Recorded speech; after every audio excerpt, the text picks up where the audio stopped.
Star. Today is January 5th, 2015, and I just wanted to do an update. I know I promised you guys that I would do a video prior to going back to my second options class. Yeah, it didn't happen. My daughter was out for Christmas break for 2 weeks, and with the holidays, it was a zoo. So I didn't get a chance to do it. So this is going to be a longer video because it's going to encompass pretty much everything that's happened since my last options class. So I did go to my options class. This was week 3 and 4. Last time I checked in, it was week 1 and 2. So this week, like I said, it was week 3 and 4. And that was on January 3rd. And so I will start with stats. So I had not weighed myself until I went back to the options program because I don't even have a scale. I threw my scale out because I was having a problem with constantly weighing myself. It got to the point where I was literally practically eating on the scale, which it's not good. And I apologize for my voice. I'm actually really sick right now, but I wanted to do a video for you guys anyway so I wouldn't get behind. So the last time I weighed in was my very first day at options, and that was, like I said, December 13th, and I weighed 283.5. When I went in to my options class on January 3rd, I weighed myself, and I was 276.5. So that's down, I believe, 7 pounds. So I'm really, really happy about that. I would say I kind of worked hard for it. I did join the gym, so I had been going to the gym. I was trying to go every day, but with my daughter being out on break, and I'm too cheap to pay the $15 a month extra for the sitter that's at the gym, so I hadn't been going. So I've just been working out around the house or walking. I did purchase the Fitbit, and it came in last week or a week and a half ago. So I've been using that, and it has kept me so motivated. This is the best tool like I could have ever had. I love it because I'm a very visual person, and I'm a very competitive person, and so I like the fact that hold on, I think I just turned it off. Anyways, I'll figure it out later.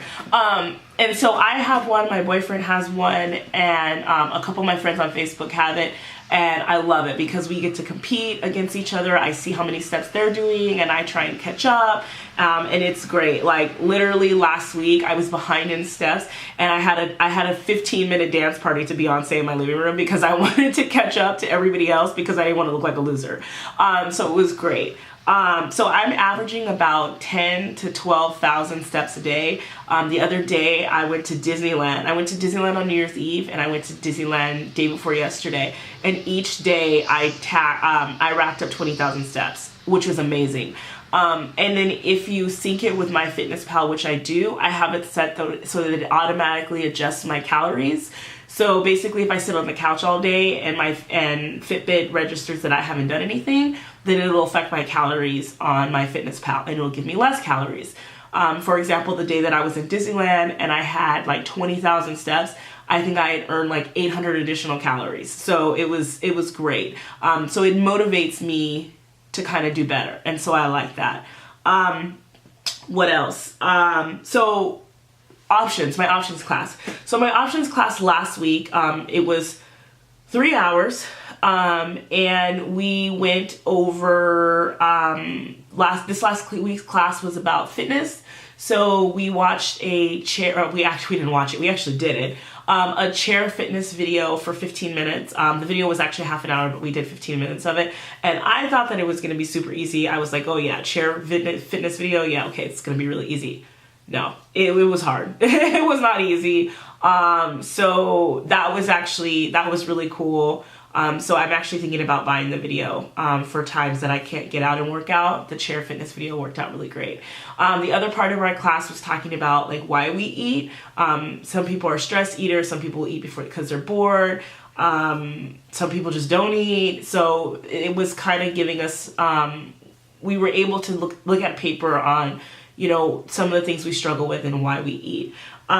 We also got our our lab clearance. I was supposed to go get my labs done last week, but I didn't, which I'm happy about because we actually were not cleared for labs until week 3. So they gave us a printout of the labs that we are supposed to do in order to get the surgery. And I'm just going to go over them just because if anybody is going through the Kaiser program or going through the surgery in general, these are the labs that you're going to have to get done. Yours may vary with your doctor, but one of them is the albumin lab, the alkaline lab, the ALT, bilirubin, calcium, CBC with no depth, the creatine, electrolyte serum.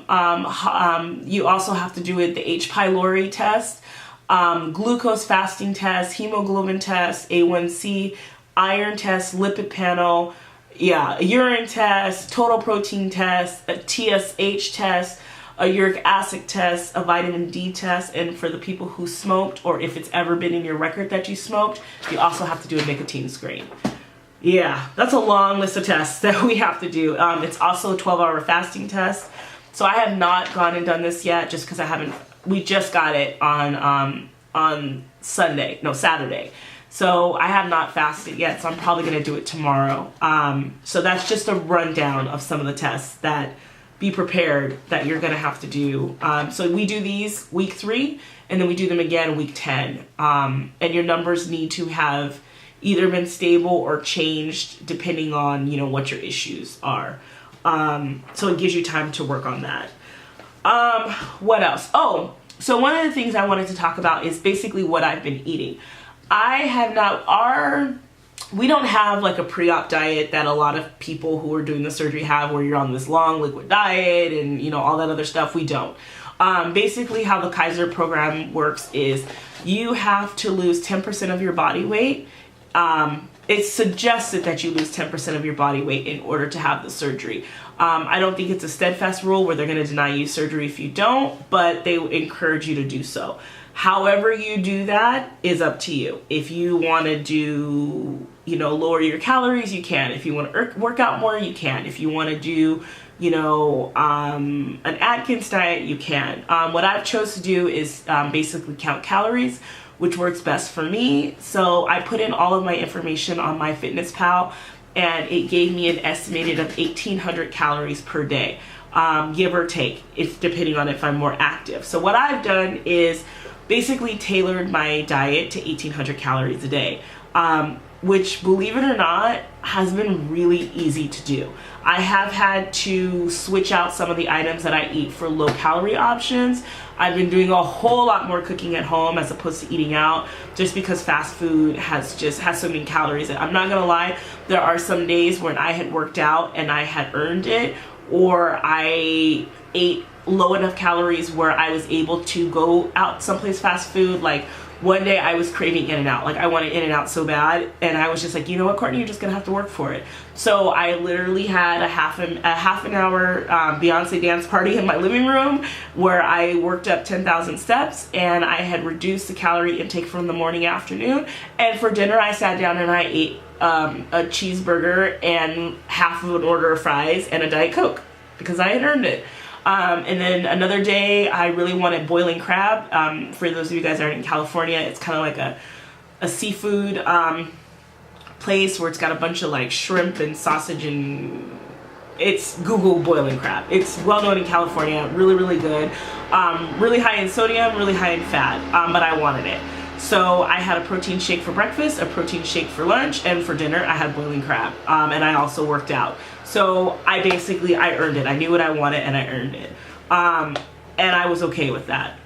But other than that, some of the things that I have been eating and I'm addicted to and I can't get enough of, I'm going to show you guys some of the items. So first one, Premier Protein shakes. One of my friends who had weight loss surgery 4 years ago, he recommended these to me, and I've tried them and they're actually very good. It's 160 calories, 30 grams of protein, and pre-filling. I eat one for breakfast or drink one for breakfast, usually about 7 o'clock in the morning, and this will last me until 10 o'clock in the morning before I'm ready to have another snack.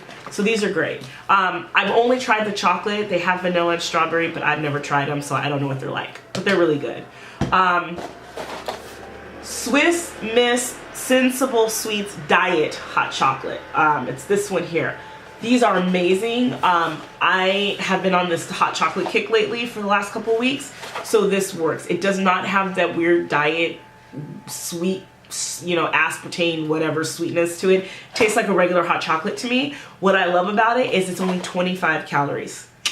Amazing. I make mine with water, and I usually sit down and I eat them with like a 100 cal pack of Oreos or something like that for a dinner snack. So that's like 125 calorie you know, snack, and I like it. I've actually even been using these instead of coffee, because for me, the coffee, there's no calories, but when you add in the creamer, as much creamer as I like, it's more than 25 calories. So for me, it's better to just have a hot chocolate. I love my waffles. So Eggo Nutrigain low-fat waffles. I've been eating a lot of these. What I like about these is you get 2 waffles for 140 calories. Which I think is really good. I do spray butter, which is 0 calories, and then I usually drizzle a little bit of honey on it. Really low calories, so I'll do this with a hot chocolate for breakfast or with milk. Which brings me to my next thing. Almond Breeze milk. This is the one that I use. It's the Blue Diamond brand, but what I like about it is it has a hint of honey. I absolutely hate the taste of regular almond milk. It tastes like shit. I'm sorry. I don't care what anybody says. It tastes horrible. But this hint of honey, it tastes really, really good. It kind of has the slight taste of you just ate a bowl of Lucky Charms and what the cereal would taste like after. So it's a little bit sweet. What I love about it is for 1 8-ounce glass of this is only 50 calories. So what I usually do is instead of doing 8 ounces, I do 4 ounces. And it's only 25 calories, so that's worth it. I also do the chocolate Cheerios, multi-grain chocolate Cheerios. They are 100 calories for 3/4 cup. So I usually do 3/4 cup of that with 4 ounces of this, and that's 125 calorie breakfast. Amazing. The other thing I do a lot of is I have this chocolate fix. These are the Weight Watchers peanut butter caramel bars. It's an ice cream bar. It's kind of like a Snickers bar, but it tastes peanut buttery. They're pretty decent size, and for 1 bar, it's 150 calories. So it's kind of a lot, but you know, it'll keep me from eating a Snickers bar or going out and eating a quart of ice cream. So I really like that. The other thing is I really love popcorn. So what I've been eating a lot of is this one. It's called $4.79 popcorn. This is the Simply Sea Salt brand or kind. You get 4 cups of this for 140 calories. I never do 4 cups. I usually do either 1 cup or 2 cups. So even for 2 cups, that's only, what is that, 140 divided by 2? I'm horrible at math. So, but anyways, whatever that is, to me, it's worth it. So I've tried the sea salt brand. And then this is the same one. This one's called Sea Salt Caramel. Not a big fan of this one. It's okay. It does kind of have a weird aspartame taste to it afterwards, but my daughter's been eating it, so she likes it. And then they also have another one that's cracked pepper. I don't have that one here because it's gone because I ate it because it was good. And then they also have a caramel, a cheddar one that's really good, and I like that. So that has been what I've been eating. Other than that, things have been going really, really well. I try, like I said, I try not to weigh myself every day. I don't keep a scale in my house because it would drive me crazy. But I do know that I'm losing weight. I can feel it in my clothes. The other day I was going to visit a patient and I was walking up the stairs and my scrubs actually fell. So I had to like hold them up. So I will be having to invest in some scrubs soon and that's only a 7-pound weight loss. But what I have noticed with me in the past when I lose weight, I always lose weight quickly, and I also lose inches faster than I lose poundage, if that makes sense. So I can always tell that I'm losing weight because it reflects in my clothing before it reflects on the scale. So even though I've only lost 7 pounds, I can pretty much assure you that it's probably a dress size for me. Just because that's just how my body works. So my problem has never been losing weight. Whenever I put my mind to it, I always lose weight very quickly. My problem is keeping it off, because just as quickly as I lose it is just as quickly as I gain it back. So like literally I'm the type, if I were to go off of watching my calories for 2 days, I would probably gain those 7 pounds back and I would be right back up in another dress size. So yeah. What else?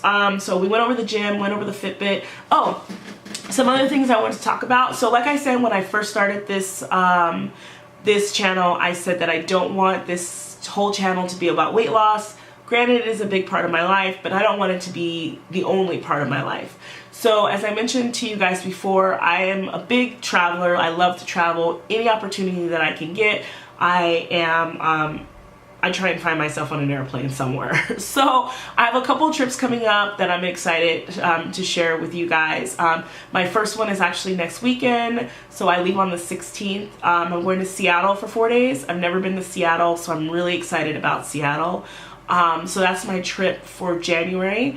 And then in February, for the week of Valentine's Day, I'm actually going to New York for 4 days. Me and my boyfriend are going, so I'm excited about that. I love New York. I've probably been to New York about 20 times in my life. I went to school there for a while in the summer, loved it, so I'm excited to get back to New York. So that's in February. And then in March, I haven't booked it yet, but I've been looking at a cruise for my daughter's birthday because she's turning 6 and she wants to do a Disney cruise. So I'm in the process of booking that for March. And in April, I'm super excited because I just booked my flight to Japan. I'm going to Tokyo, Japan for a week. I've never been to Tokyo. I've never been to any part of Asia, so I'm really, really excited about that. All of the trips, with the exception of the New York trip, I am going by myself. Well, the cruise, I'll probably be going with my daughter. But so Tokyo, Japan, I am going by myself. I'm super excited about that. Yeah, so like I said, 2015 is definitely going to be your travel for me. So stay tuned because I have a lot of really exciting trips and videos coming up. Anyways, that's all my video for this week. Like I said, if you want to follow me on my Fitness Pal, follow me on my Fitness Pal. I have an open menu so you guys can take a look at my my journal or my food journal to see what I've been eating. If you have a Fitbit, add me on Fitbit as a friend and we can encourage each other. I will go ahead and press the link or post the link down below of how to add me as a friend on Fitbit. And yeah, I will update you. My next class, options class, is not this next Saturday, but the following Saturday. That is going to be weeks 5 and 6, and that will be the halfway point for me. So once I finish next week's class, that will be the halfway. I will only have 3 more classes left. They told us at our meeting yesterday that we will probably be scheduled for our surgeries the first week of March, which kind of worries me a little because I have that cruise that I'm worried about that I have coming up, and then the trip to Japan, which I've already paid for. So I'm not quite sure if I'm going to be up and ready to explore another country and other foods right after having surgery. So I don't know, you guys who've been through this, who are post-op, let me know, were you guys feeling up to, would you guys have felt comfortable traveling to another country with different foods, 3 weeks post-op? Give me some pointers and ideas on that, because I would really like to know. But other than that, it was great talking to you guys, and I will see you sometime soon. Alrighty, bye.